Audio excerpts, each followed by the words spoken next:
حضرت آدم علیہ السلام کی نہ ماں ہے نہ باپ، بلکہ اللہ تعالیٰ نے ان کو مٹی سے بنایا ہے۔ چنانچہ روایت ہے کہ جب اللہ کریم نے آپ کو پیدا کرنے کا ارادہ فرمایا تو حضرت اسرائیل علیہ السلام کو حکم دیا کہ زمین سے ایک مٹھی مٹی لائیں۔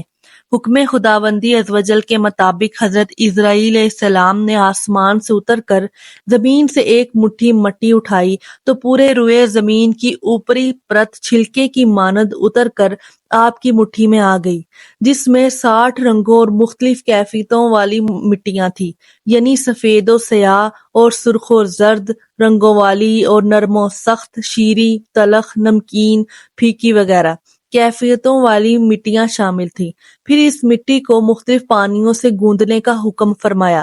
چنانچہ ایک مدت کے بعد یہ چپکنے والی بن گئی۔ پھر ایک مدت تک یہ گوندی گئی تو کیچڑ کی طرح بودار گارا بن گئی۔ پھر یہ خشک ہو کر کھنکھناتی اور بجھتی ہوئی مٹی بن گئی۔ پھر اس مٹی سے حضرت آدم علیہ السلام کو پتلا بنا کر جنت کے دروازے پر رکھ دیا گیا، جس کو دیکھ کر فرشتوں کی جماعت تعجب کرتی تھی، کیونکہ فرشتوں نے ایسی شکل و صورت کی کوئی مخلوق کبھی دیکھی ہی نہیں تھی۔ پھر اللہ تعالیٰ نے اس پتلے میں روح کو داخل ہونے کا حکم فرمایا،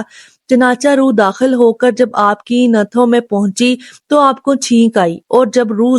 زبان تک پہنچی گئی تو آپ نے الحمدللہ پڑھا، اور اللہ تعالیٰ نے فرمایا یرحمک اللہ، یعنی اللہ تعالیٰ تم پر رحمت فرمائے۔ اے ابو محمد آدم، میں نے تم کو اپنی حمد ہی کے لیے بنایا ہے۔ پھر رفتہ رفتہ پورے بدن میں روح پہنچ گئی اور آپ زندہ ہو کر اٹھ کھڑے ہوئے۔ ترمذی اور ابو داؤد میں یہ حدیث ہے کہ حضرت آدم علیہ السلام کا پتلا جس مٹی سے بنایا گیا، چونکہ وہ مختلف رنگوں اور مختلف کیفیتوں کی مٹیاں کا مجموعہ تھی، اس لیے آپ کی اولاد یعنی انسانوں میں مختلف رنگوں اور قسم قسم کے مزاجوں والے لوگ ہوں گے۔ حضرت آدم علیہ السلام کی کنیت ابو محمد یا ابو البشر اور آپ کا لقب خلیفۃ اللہ ہے، اور آپ سب سے پہلے اللہ تعالیٰ کے نبی ہیں۔ آپ نے 960 برس کی عمر پائی اور وفات کے وقت آپ کی اولاد کی تعداد 1,00,000 ہو چکی تھی، جنہوں نے طرح طرح کی صنعتوں اور عمارتوں سے زمین کو آباد کیا۔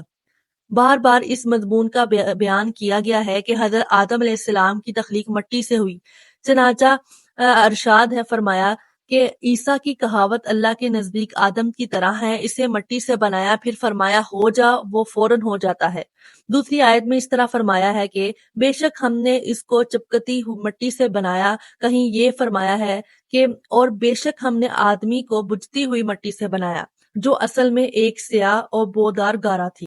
حضرت حوا رضی اللہ تعالیٰ عنہا جب حضرت آدم علیہ السلام کو خداوند نے بہشت میں رہنے کا حکم دیا تو آپ جنت میں تنہائی کی وجہ سے کچھ ملول ہوئے، تو اللہ تعالیٰ نے آپ پر نیند کا غلبہ فرمایا اور آپ گہری نیند سو گئے، تو نیند ہی کی حالت میں آپ کی بائیں پسلی سے اللہ تعالیٰ نے حضرت حوا رضی اللہ تعالیٰ عنہا کو پیدا فرمایا۔ جب آپ نیند سے بیدار ہوئے تو یہ دیکھ کر حیران رہ گئے کہ ایک نہایت ہی خوبصورت اور حسین و جمیل عورت آپ کے پاس بیٹھی ہوئی ہے۔ آپ نے ان سے فرمایا کہ تم کون ہو اور کس لیے یہاں آئی ہو؟ تو حضرت حوا رضی اللہ عنہا نے جواب دیا کہ میں آپ کی بیوی ہوں، اور اللہ تعالیٰ نے مجھے اس لیے پیدا فرمایا ہے تاکہ آپ کو مجھ سے انس اور سکون قلب حاصل ہو، اور مجھے آپ سے انسیت اور تسکین ملے، اور ہم دونوں ایک دوسرے سے مل کر خوش رہیں اور پیار محبت کے ساتھ زندگی بسر کریں، اور خداوند قدوس عز و جل کی نعمتوں کا شکر ادا کریں۔